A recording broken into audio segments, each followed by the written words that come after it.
amma cimamaan naar kaadhume hoggaa cimamni naar kaadhume gaa abdii maamma kuni dictionary afaan oromooti jedhamuu danda'ama loqoda oromoo adda addatti beekaa jechuudha baalee akkamitti dubbataa warri baalee hoo jette akkana dubbata jeesitti hima booran akkamitti dubbataa hoo jette akkana gujiin akkamitti dubbatte hoo akkana dubbataa jaa akkasanitti inni akkasitti qabateen beeku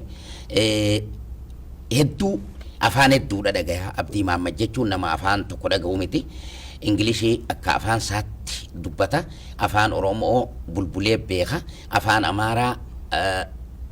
haga qineesaatti beeka afaan french ni dhagaya akka gaarii dubbata afaan arabaa khaliija beeka jechuudha qaceelloo beeka afaan kana hundarra artii hawaasa kana keessatti ol guddattu keessa harkisee fidee jabina hogbarruudhaa kan artistoota gurguddoota warreen miidilistii kanarraayis waan fudhatu qaba kana fuudhee as harkisee afaan oromootiin walitti makee barreessee dhiyeessaa jechuudha artistiin inni keessaan hin dubbatin hin jiru fuulli rabbi taa tolu rabbi ramataa godhuuf hin